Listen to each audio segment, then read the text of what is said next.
All right, welcome everyone. Can you guys hear me okay?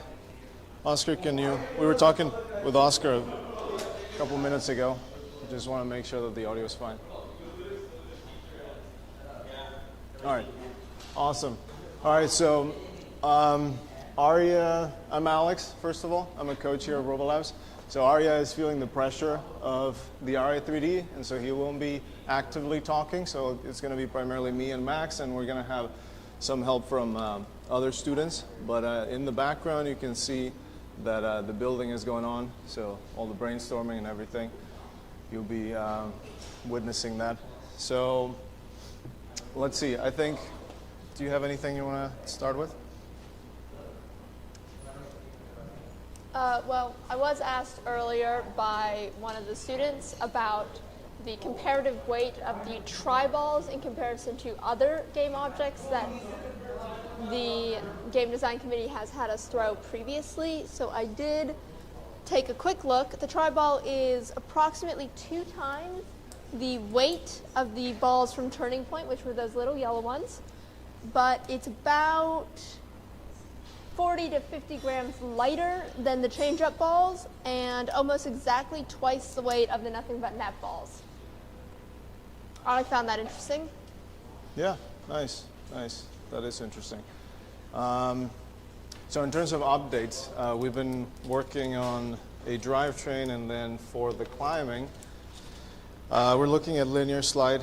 That's probably what we're going to end up doing. And so we have here a prototype, and it's just a simple drivetrain. And we're trying to do the lift with this linear slide. So right now it's just vertical, but most likely what we're going to end up doing is putting it at an angle like this in opposite sides of the drivetrain. And so the idea is that we're going to have a punching mechanism. So we have several different teams, and so we have a shooting team, then we have the hanging team, and then the motion drivetrain team. And so the idea is that we want to have this linear slide hanging mechanism, and we want to have it on the opposite sides of the drivetrain. So there's going to be an opening in the middle that allows the shooting mechanism to operate well, so it won't get in the way. And so that opening, it's probably going to be where either a catapult or a puncher is going to reside. And and so the linear slide, even though right now it's mounted in the back, the idea here, and I'll demonstrate it in a second on the field, is that it's going to grab onto the highest part of the hanging pole and then elevate the robot. So this is not ideal because it gets in the way of the shooting mechanism that we're going to have here. So like I said, we're going to change it, put it on the sides at an angle, so it will be like this, and then another one on the other side. And we're going to have a one-way lock. That's what we're thinking. So we need to develop a one-way lock that goes into the pipe and then uses gravity to hold onto it. And so the device would essentially work like this. So this would pull out, be at this angle, then it will be the mechanical lock here. It goes into the pole, and then it would move it upwards at an angle like this, and hopefully gain a good amount of height that way. So that's what we're trying to do. We have limited time, and so that's probably what we're going to go with. Most of the building is probably going to happen between right now this meeting and tomorrow's meeting. We're all putting as much effort as we can tonight, and so that's updated for the robot. So maybe in a little bit I'll show you what each of the teams is working on. So we have, like I said, the shooting team, and they're working on 2 prototypes. One is for a puncher, and the other one is for a catapult. And then I am working on this linear slide, helping that team.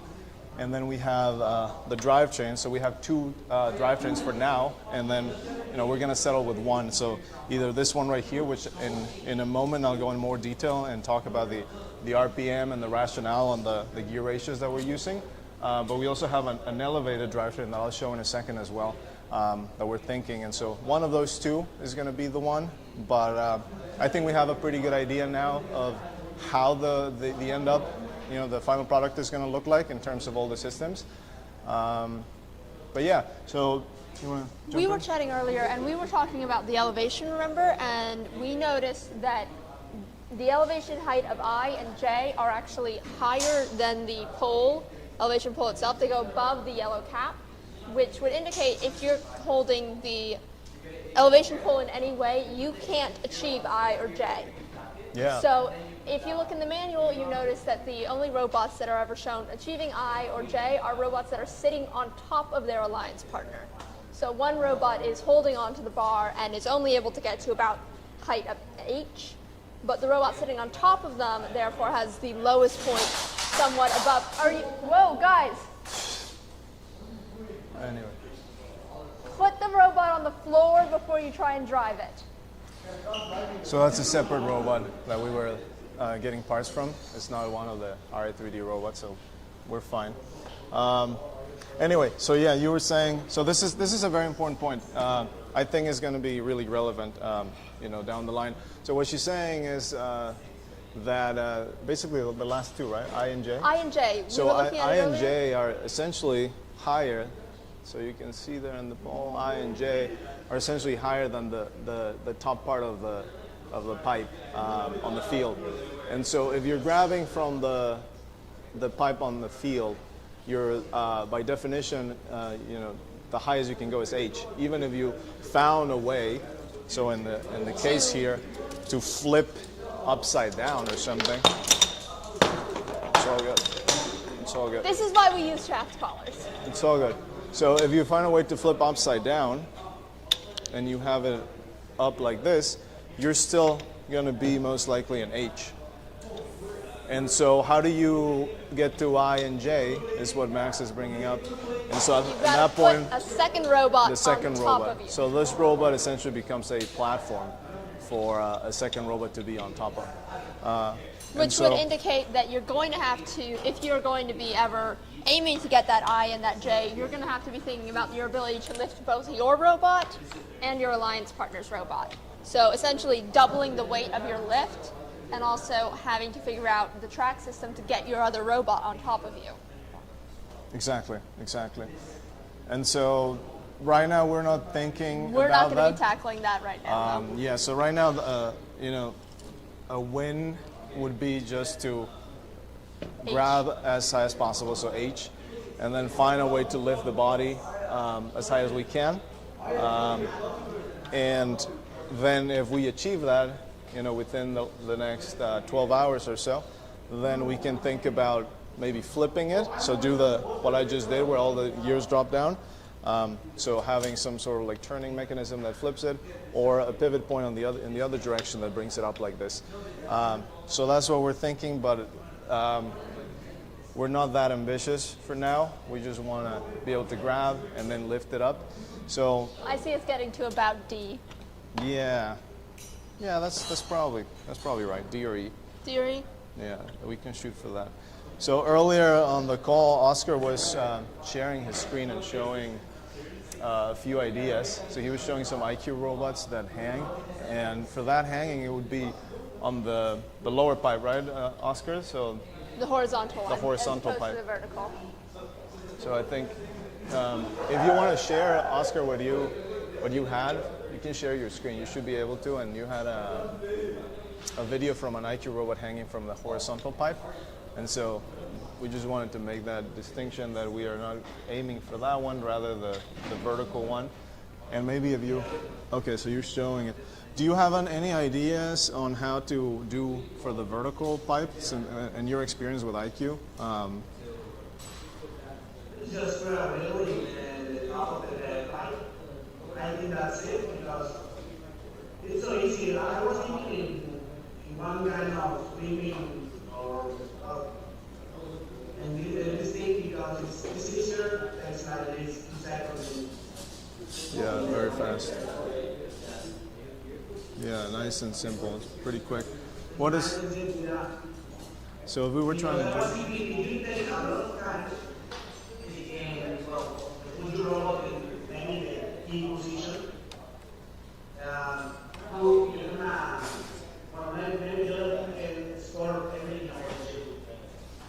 Right. Right, right. Nice. So in terms of The top of the horizontal pole is approximately at the D line. is that what you would get? Wouldn't you get the lowest part of the robot? The lowest part of the robot. I'm just saying, if you could manage to sit yourself on top of that Oh, horizontal I thing, see. you'd be in D. That's so pretty hard to if do, you've right? got your robot at, let's just say your robot's about, what, 5 inches thick from the point of hang, Probably, right? that'd probably put you in B or C. Yeah, max. But it's an easy one. You could probably hang like that. What Oscar was showing in a few seconds, right? 5 seconds or something. A couple seconds right at the end, Yeah. and in early season, that'll probably be enough to get you 15 to 20 points. Yeah, that's something that we can, keep in mind. Maybe if our current idea of grabbing from the highest point on the vertical pipe doesn't work, then we can try to approach it that way. Can you give us, so what would be if we were trying to score the hanging. So if you're doing something like what Oscar showed, where you're just hanging and lifting yourself up a few inches off the ground, maybe if you're being optimistic, you're reaching B, Yeah. versus, let's say, the idea that we're saying of grabbing ourselves. Well, we were looking at yours earlier, and you were pulling yourself up to about G. Yeah. So G versus B, is that what we said? That's 1, 2, 3. That's about 4 spaces difference. But the difference in score is going to be dependent on what the other robots on the field are achieving. Yeah. So if one of your robots hits G and one, What do you think? You think that all the 4 robots are going to be getting better at the end of the match? maybe towards the end of the season, I'd expect so. You say that? Honestly, I don't expect nobody, or maybe 1 or 2 things go better, because it's difficult for me, I think, but I don't know. I don't expect a lot of robots to be hanging early in the season. Yeah, well, At you least can, not very you high. can see it right now in terms of the Ri3Ds that are out there online. Very few people are targeting the hanging, and so yeah, people are not really paying much attention right now. It's maybe one of those things that will become more important later on. But for that reason, we wanted to, spend a good amount of time on the hanging, because there's no one out there who's shown, a good amount of effort put into it. So that was our idea. But what are you saying, Oscar? That you don't think that a lot of robots are going to climb, therefore we should just go for the easier one, which is what you showed? Yeah, well, for me it's so difficult to get that. We have so there's a little space for more robots, right? Right. For hand, this little space. I don't know if somebody can put more robots in their space. For me, it's difficult. So the difference in points, maybe the other robot can get 20 points, but us we can get at least 15. Because I'm not sure they can go so high. Yeah. In that. True. How would you go about, Oscar, so if we wanted to essentially, grab, imagine that there's a claw here that grabs onto the pipe, right? And we wanted to flip this thing, have this maybe on a pivot point, and then flip it like that. How would you go about powering that mechanism? So from here, essentially. Do you know what I'm talking about? So from here, a pivot point. We're talking the horizontal bar or the vertical bar? It's something and in the start show we have a mechanism like that for hand, but we need the hole in the pipe. In this step you don't have the hole in the yellow bar, right? Yeah. So that's the problem. So I don't know. I don't have the thing now. I cannot be sure. Maybe it's something difficult to get at that time. Yeah, that's okay. I think maybe you should show the people on the call what you were showing us earlier in terms of ideas, that what you were saying of incorporating some of, I think you were showing a video with a turntable and how that could be used for this game in terms of the back and forth, and how it could be useful to just turn and shoot from wherever you are on the field instead of grabbing and then turning and shooting and then do that and lining up every time. So if you want to show your screen, let me just see if I can have that shown on the live stream. So we have our tech here, Indian, and is trying to figure that out. So essentially, Alex,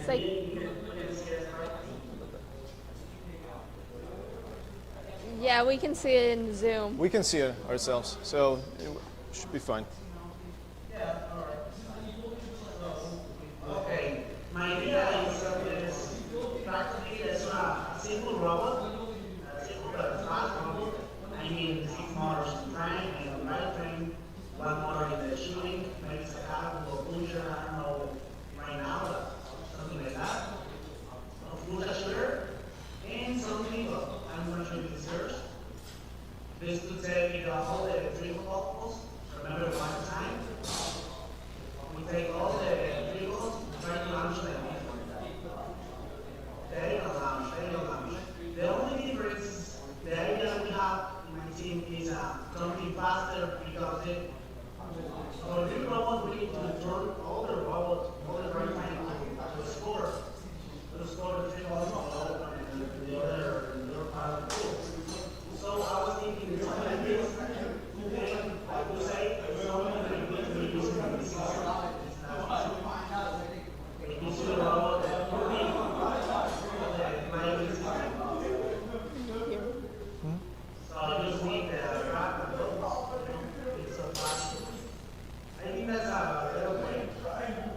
Right.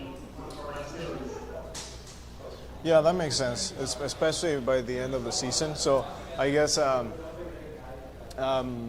we are also live streaming on YouTube, and so I'm not sure if we figure out a way to show the Zoom screen over there, but I can sort of explain what Oscar was showing. So Oscar was showing, this is, what is his name? That's Spin Up. So that's Spin Up, That right? was Just last last year, game. yes. So Oscar is showing a video from a robot from Spin Up, and so it has some mechanism that is kind of like a turntable, and so it's grabbing in autonomous the discs and then shooting them very quickly, almost as quickly as it grabs them. So it grabs the disc and then shoots them, and as it's going around the field, it's targeting for the goal, and so it's adjusting based. The turntable is adjusting its position, and so you're not wasting time lining up to shoot. And so what he's saying is that since this game is a back and forth, and it's going to be very important for the tribals to go from one side to the other very quickly, you're wasting time if you're going around grabbing the tribals and then lining up to shoot.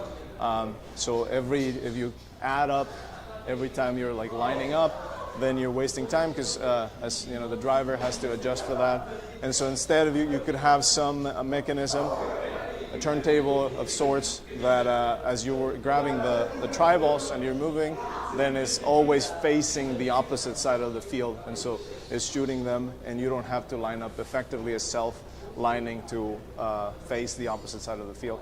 So that makes a lot of sense.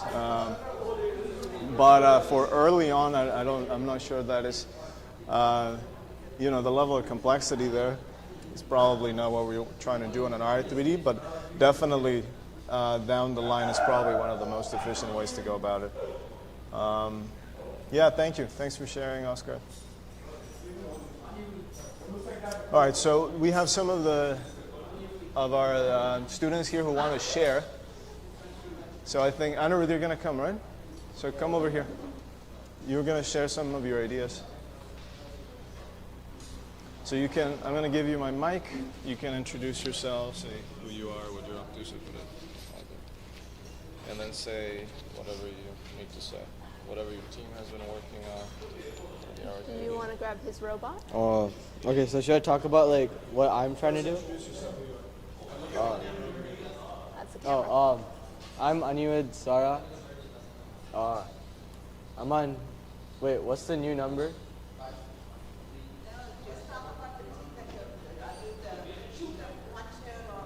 All right. You have a new number? My role for this Ri3D is the hanging mechanism. So here's my idea. Do I have like some sort of like pole to like demonstrate? Like just like some C channels or something.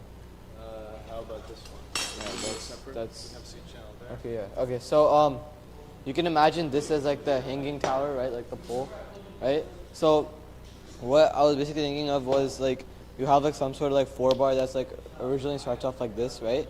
On the robot, and then it's like a passive hang actually. So it's like it's constantly being banded down, so it always wants to flip in this direction, right? And then at one point it'll be like held with like a piston lock, and then at one point you let go of the piston lock, and then it'll flip over. You'll have like some sort of gravity lock. Like my idea for the clamp so far was just like a regular gravity lock where like I don't have a lot of parts here to like. Do you want the whiteboard? Yeah. Erase whatever you need. Okay. So you have like yeah. So like suppose this is like the hanging pole.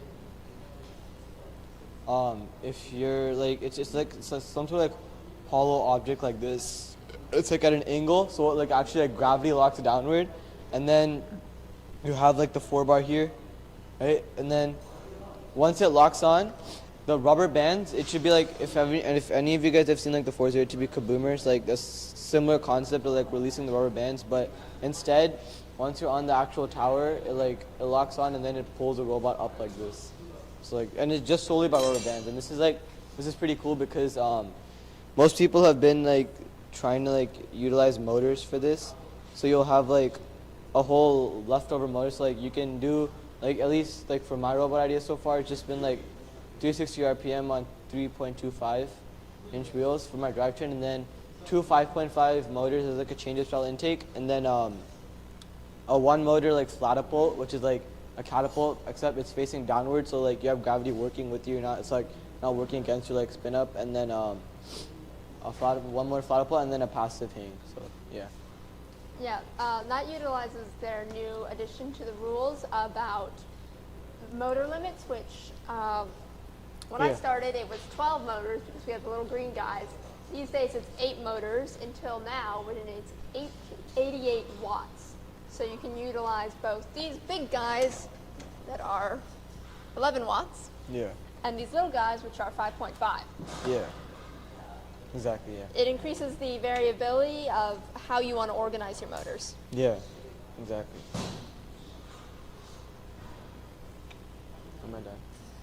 So maybe we can get another one of the students, right? Yeah. Okay. And yeah. Those are basically my ideas for over under so far. I didn't want to go with the punch or anything because that's not an efficient way of energy transfer. Like compared to like a catapult. So like, yeah, I think that's why I don't I'd like to punch. argue against that. All right, yeah. Go ahead. Go ahead. So let me give him the mic. We've already seen we saw your puncher earlier. So look It's at the stalled. camera. Introduce yourself, who you are, what team are you? I mean, within the Ri3D, what are you working on? Within the Ri3D, what are you working on? Oh, okay. I'm part of the shooting team for Puncher. like the puncher. So like the mechanism to launch the tri-balls from one side of the field to the other in order to score them. And so this is a puncher mechanism for punching them across. Currently, we are working on the one on the robot, but we will reveal it soon. And this is a basic model for it. Where's it? Okay, look. Yeah. So we have a slip gear right here. Wait, is it gonna focus? Okay. No. Here, here. Just a little bit back.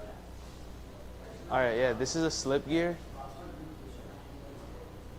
This is what we're gonna use, or we're gonna try gearing it down so it shoots. So we have more torque on the slip gear because we're using a 5.5 watt motor for this mechanism, like a single one. So you might want to torque it a little so we'll be able to pull back with more force, meaning we can add more rubber bands in order to launch them to the other side of the field. Depending on how much power the puncher initially has with the 36 tooth and a 5.5 watt motor. We'll change it according to that. But even though there are a bunch of variables such as like the container that it's being held in, the place that the puncher hits on the tri-ball, and all those matter a lot, so we'll try to take in all of that into account, as well as we've decided that the 5.5 watt motor is enough to use the puncher, and 11 watt motor is just overdoing it because a puncher activates only once, as we're only able to hold one tri-ball. So each punch is technically the same exact speed no matter what torque ratio we have it at. It's just the pullback time may vary, but not a significant amount. So meaning we can shoot one and then pick up a tri-ball and the puncher will be loaded back much faster than a catapult, which the other guy was saying. He's completely... All right, why don't you come back? Come back. Okay. I've got a big question on the puncher. All right. Not sure if you guys can see it from all the way back there, but this is a tri-ball that was shot earlier, and it's already been pretty dented on the side. So what are you going to do with the puncher to keep it from denting? What are you... The puncher doesn't have to strike the tri-ball. The puncher can be sort of like a slingshot, meaning it could hold when the catapult comes back, it doesn't have to hit the tri-ball necessarily, but it can sit in a kind of like a basket or container sort of contraption. So this is a good opportunity that can push it. We can have a little short debate on puncher versus catapult. Yeah. And so we can make a Bro, couple what of are you teams. Who's pro catapult? So there's three against one. I don't claim these guys, bro. Okay, so we're gonna have Sam, come. Your team These people are puncher, on my right? team, by the way. Just come. You're pro puncher. we're so puncher. so another student here, Sam, is defending puncher. So we're just gonna have a. No, I'm doing puncher and they're doing cut. Yeah, so you it's are? 2 versus 1. Okay. Puncher is not the same thing as slingshot, by the way. No, we're doing. Okay. So Oh yeah, you this guys is can look share what this happened. mic. All right, So whoever's Gentlemen. punched, right? who's can pro just do catapult? this. Let's just see hands, okay? 2 on the catapult Can you side. raise your hand high? Your puncher- Dravid's in the way of the Why are you camera. raising your hand? I say catapult side. No, he'll get out of the way in a second. All right, so you can share the mic. So whoever is talking, then you can share it. So Okay, before I start, I want to make clear that there's 2 forms of catapult, right? Like if you're thinking about like the spin up catapult where it was like, or like the tangent, right? If you're thinking about that where they actually just fling discs across like this, that's not what I'm talking about. I'm talking about something where the tri-ball is like held in an angle like right here, right? Someone give me a tri-ball. Hold on. How do I? Can I like? All right, yeah. So suppose you start off like this, right? You can easily intake it, and then you shoot it over, and then like the actual like arc of the tri-ball is gonna be like this. It leaves the cat arm at this point, and then all the velocity is just shooting downward. So it'll like go into the goal. So you have like the reason why I think this is a lot better is because yeah. So what we found is that if the arc of the tri-ball is negative, what happens is wait. What happens? Bro, what are you talking Look. If it bounces right before it goes into the goal, it goes into the goal, right? We can get it to bounce right in front of the goal with more downwards force, then it can actually go in, rather than throwing it horizontally. Okay, I low-key don't know what he's talking about, brother. Okay, so if Are you actually thinking that you're going to be able to perfect it to shoot it directly into the goal? yeah. Because It's ambitious. It's ambitious. But it's not gonna happen. No, I know.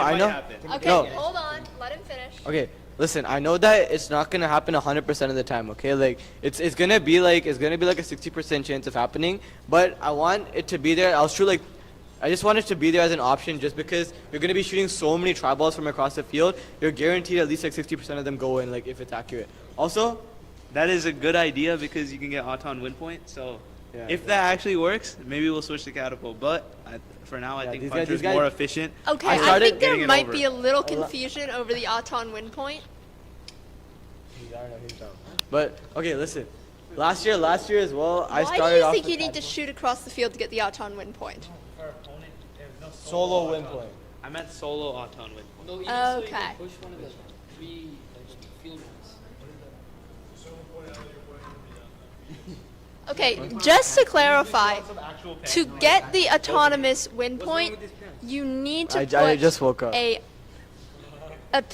alliance tri-ball in your goal and remove a match load drive goal from match load tri-ball from the match load triangular section. To get solo auton win point, you're required to shoot like if you start off on like another side, like you're required to shoot from like across the field. Like if you want to get solo auton win point, or you can That's rely on your solo. alliance. Autonomous win point generalizing.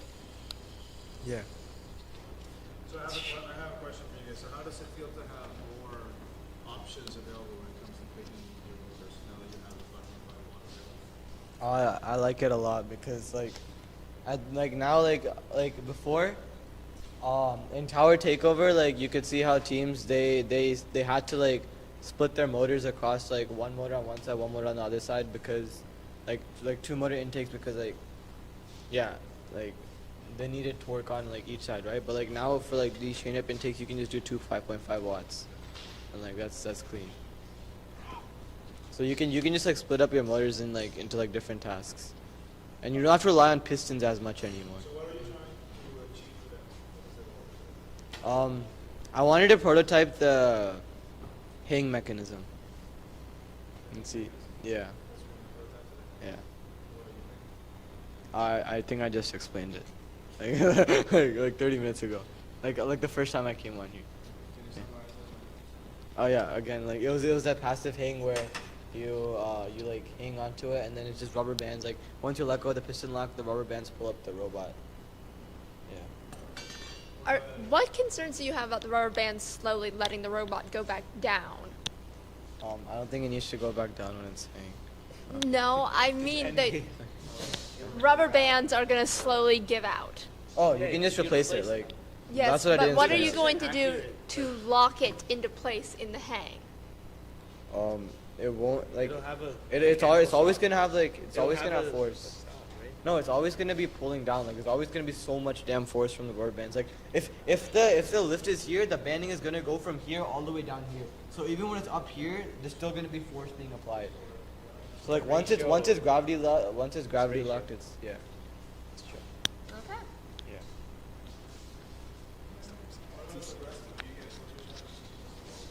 The goal for today is to potentially test out the puncher, catapult, and the lifting mechanism with Anirudh over there. And he's talking about a gravity locking clamp, which I'm gonna have to ask him about because I wasn't here yesterday. But yep. What's your criteria for the punching? So All right. what's the success and how far? The goals right now for a puncher. Where are you trying to get the puncher to get into? The offensive zone or the goal zone? Goal. It's not gonna get inside I the think goal. if we really tune it, we could. Oh yeah. Punchers. There might be a possibility to go to the barrier and punch the tri-balls into the goal, but Like reaching over the barrier and punching straight across? Yeah. Without intaking in any way? we can intake a tri-ball initially in auto. But all in all, the season started pretty recently, and there's a lot of testing to do. Yeah. So I've been experimenting with having the puncher at an angle, right? That way it's. Oh yeah. I actually was. It's when it's lifted and at an angle, it hits the tri-ball right in front of the goal. That way it bounces from the floor into the goal, and it sort of works consistently. So I'm hoping I can try and test that today. What? Sure. So basically what we want to do, like mostly, even if you use a catapult, you still have, once you launch it, there's not a good chance of it making it. So there's like no point, it's on the field still. But if we have a puncher, we have a much better chance of actually shooting it and getting points. What? It's right next to it. It goes in. Okay.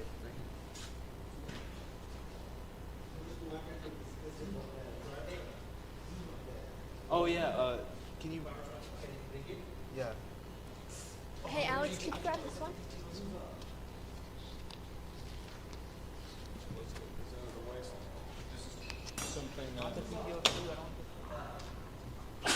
Bless you. Okay, dude. Keep some of this over there and put it right here. Right here. Yeah, I know, but you have to. All right, so basically. Have a try ball.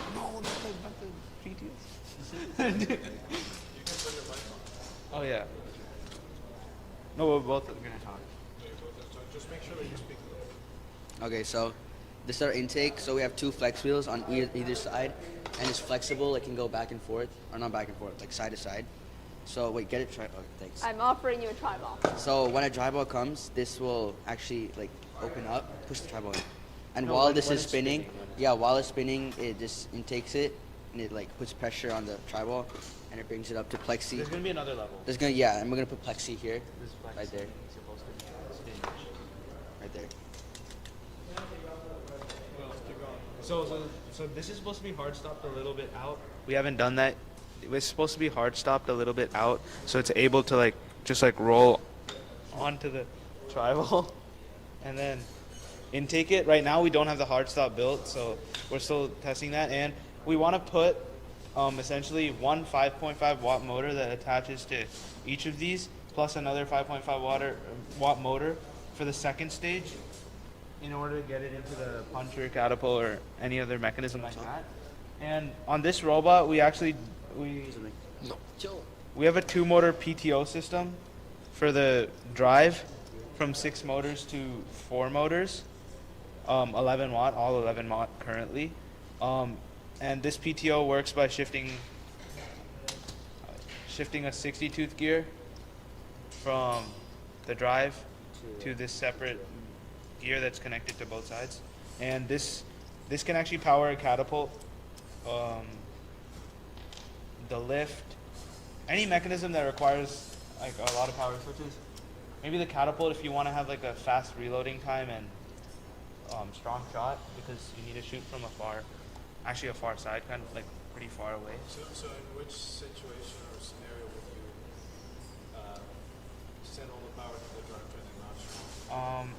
We want to like going like over the thing. Yeah, over, when we're like, playing the- defense. over the bar, we have these to like go over, and then we need like most power to get over the plastic. Barrier. Yeah, maybe that's right as well. And when we're playing defense against other robots, once everything is scored, this is like essentially like we're planning on creating this robot to account for like after all the tri-balls are scored, meaning on maybe like somewhat high level matches, so where most tri-balls are already scored off of the field into the each of the goals, alliance goals. So once that happens, then it's mainly defense, whoever gets the most tri-balls into the zone, clearing them out and getting into the spot for elevation.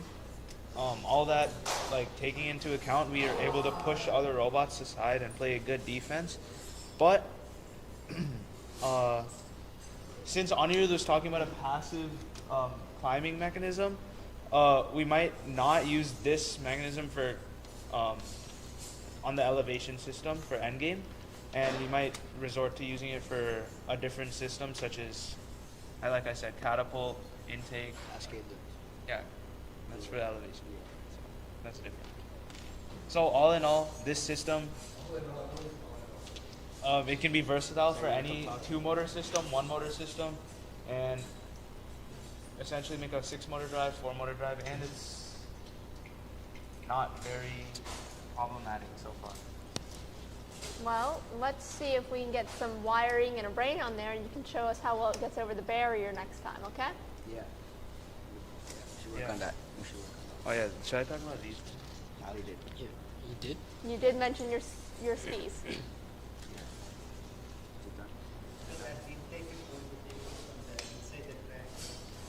No, but we can place the thing because of the rope. You can place it onto the robot.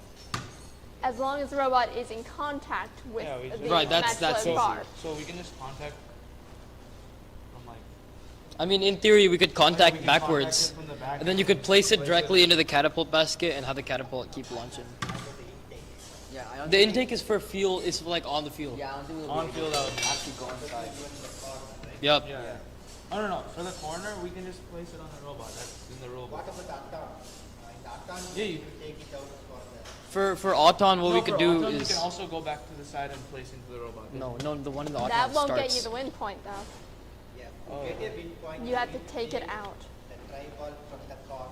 I think it's possible, right? It's not long enough. Like, When the match starts, one of the 12 tri-balls on the field is going to be placed, well, 4 of them are going to be placed in the corner match in driver load triangles. Yeah. To get the win point, you're going to have to be able to pick up one of those balls, the one adjacent to you, oh yeah, so we can have and this. take it out of that area. So we can have these two on maybe a Careful. hinge that can when Move we, outwards. So it's like a yeah. What? It can move outwards to grab. Yeah, to grab the thing, right? Like it moves outwards. No, not like that. Or we can just have a. You're going to have to take some measurements of length, Yeah. how Yeah. far you're going to need to get in to reach the tri-ball. Or we can have, since it's only like one part of the game that we're actually using, that we're gonna physically, with the robot, remove the tri-ball out of that zone. We could have a passive, maybe like a piston clamp that can just like, it's like a large arm, just grab over and then pull it out. It would be an inefficient clamp for the rest of the game, but just Yeah. to get that win point, that's all you need.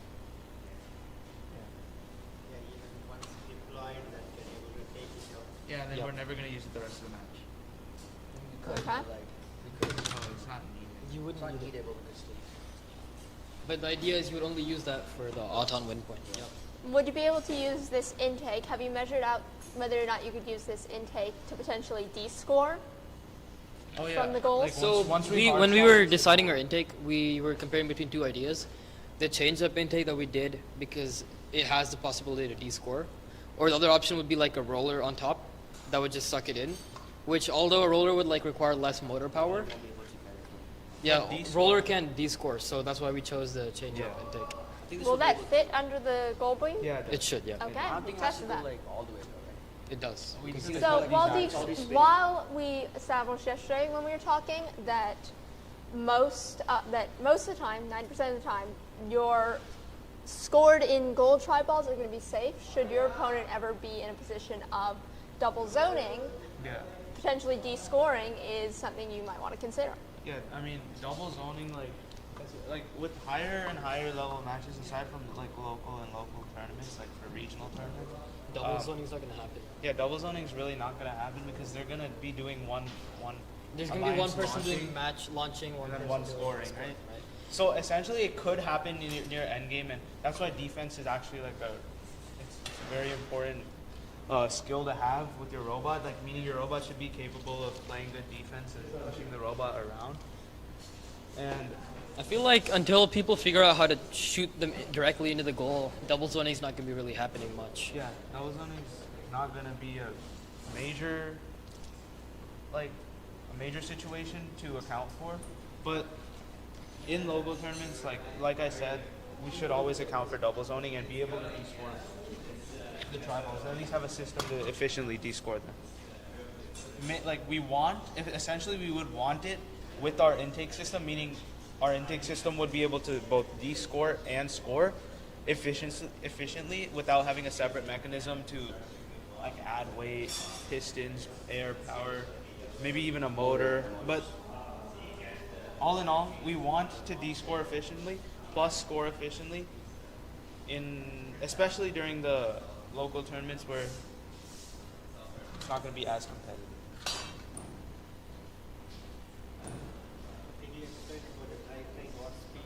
Oh yeah, this no,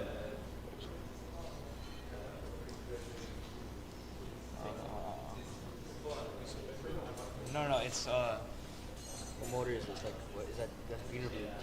it's 480 RPM. Wait. Wait, no, this is 300 RPM. This is a 300 RPM drive. Yeah, this is a 300 RPM. There's a 250 RPM. Sorry, 250 RPM drive on 4-inch wheels. On with 200 RPM motors and 60 tooth driving and 48 tooth driven gears. No screw joints, all axles. and it's how much is it? 28 holes wide.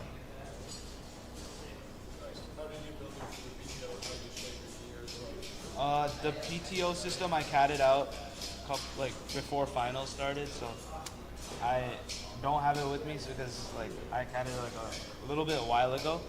So using that CAD, I'll start building the rest of the bot for my own for my team's own robot. For Ri3D, we're going to be coming up with designs with other teams as well, so I'm not going to CAD the robot individually. But for some systems that require some precision and accuracy, we're going to hopefully get multiple like proficient CADers to help out on a design. This PTO system uses 2 pistons.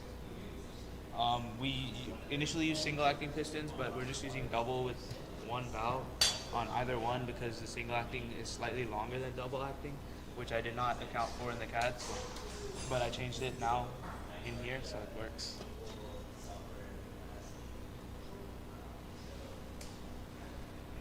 So the intake initially should be in a collapsible and then it's going to expand after that? Yeah, so basically, it's supposed to be held out like in a position like this, where it's hard stop to this position, and so meaning you can go how much ever you want outside, but it's hard stop and it locks in this position. And when these things are rolling, right, the intake expands on its own since it's on its own like screw joint, So it's more like. and then it'll automatically be pulling inwards. There's supposed to be a plexi ramp, but since it's already pulling inwards, it'll be able to have contact with this tri-ball far longer than just having them stagnant in place. Yeah, it'll load into catapult. We'll probably have another system, another level. But lengthwise is this one is the length 18, so are you within the 18 inch? Oh yeah, 18 inches this is a 35 hole,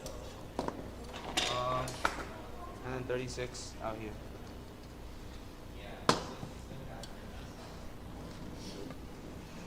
Yeah.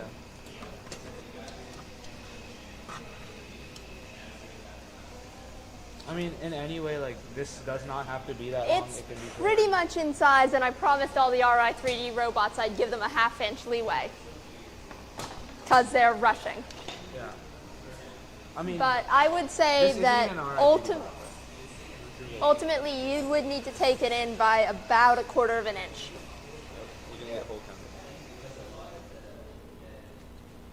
what? I didn't say anything. So what kind of lift mechanism are you planning? You are any of the 2 motor chip and use it when you disengage from the grind. So, For a catapult as you mentioned, or can be a lift, right? oh yeah, Anirudh is starting, that They're guy the, with the pajamas, passive right? lift. He's starting with the passive lift, which I am going to inquire about once I'm done talking to you guys. But for right now, we have this PTO system meant for the elevation system. So we can have a 2-motor lift, but like Anirudh said, we can have a passive mechanism that is like fully powered by rubber bands since it's only a 1 direction mechanism, because all we have to do is lift the robot up and there's no mechanism required to pull it back down or change speeds, directions, and all of that during endgame. So I'm going to copy his exact design and help him out with the process.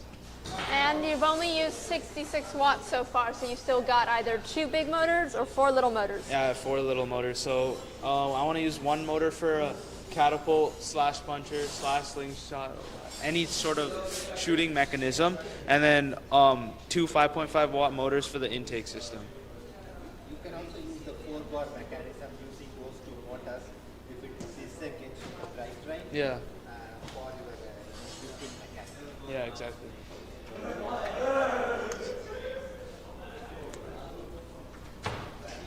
All right. Any audience has any questions? Nothing's come through that I see. Do I get 2 mics now? Do you want your robot? Or are you gonna leave it? Okay. Once you've added that firm stop, we'll do an official measuring of it to be sure. Okay? And again, let's get that wired up so we can test it driving over the barrier tomorrow. Oh yeah, yeah, I'll do that. You also need to find a place for a brain and a battery.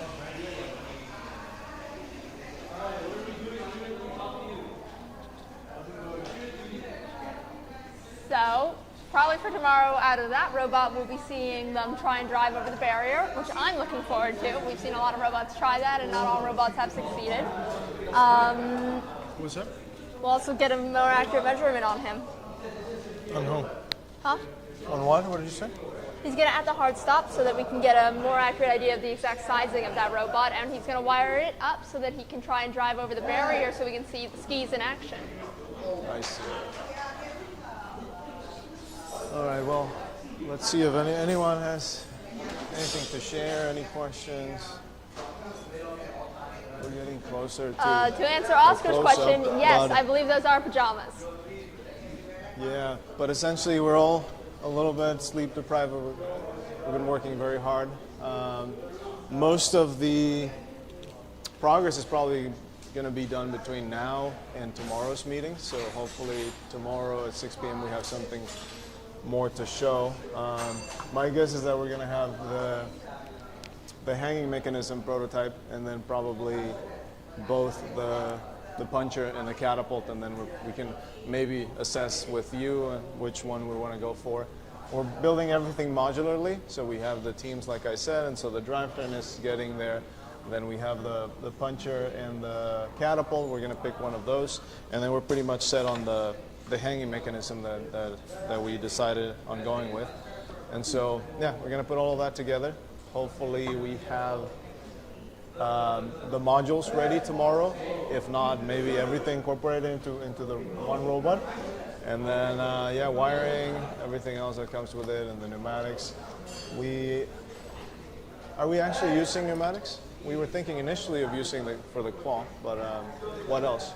Well, he's got his pneumatics set up to do that gear change shift. Right, but for the Ri3D one, because that's in his CSUM bot that he wants to do a PTO. But for the Ri3D, I don't even know if we need it, because you want to do a one-way lock for the hang. So I'm talking to Arya, who's behind the camera, and he doesn't adjust the camera for me. He doesn't even have that detail. It's perfectly sized for me. So Arya decided to make an appearance in the last 5 minutes, so he's going to come and maybe share a little bit on why he was so busy, couldn't make it to the meeting. But yeah, he's right there. He's going to come take over me. And tomorrow, like I said, we're going to have more to show, more people as well. So I'm going to pass it on to Arya. He's going to close down. And yeah, thank you for tuning in. Arya is going to say a couple words.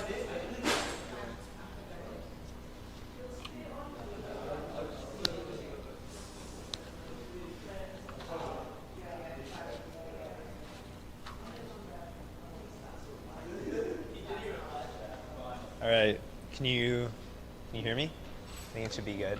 So yeah, welcome guys, and yeah, basically I'm sure you've got the progress updates from all the, everyone on our team as well as Alex and Max.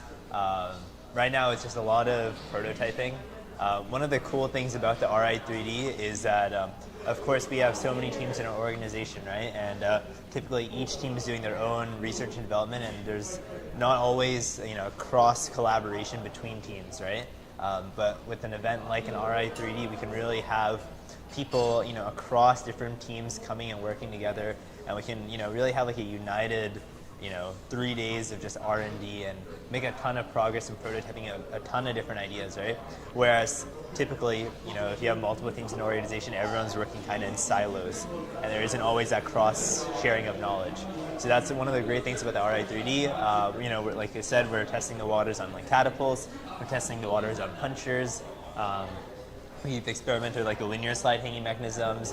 One of our other, teammates is also thinking about trying to make a chain bar hanging mechanism as well. So a lot of different efforts that we're testing out, and we'll eventually, right now we're still in the prototyping phase, but I think by tonight we'll have tested everything and we can evaluate what are the most successful mechanisms, what are like the ones that maybe need a little bit more tuning that would be outside of the scope of the Ri3D, what just doesn't work outright, and then we will take the best of those insights, put them all together, and then we'll have the Ri3D robot that we'll present in our robot reveal. So yeah, that's pretty much all I have to say. Are there any questions from you guys on your end?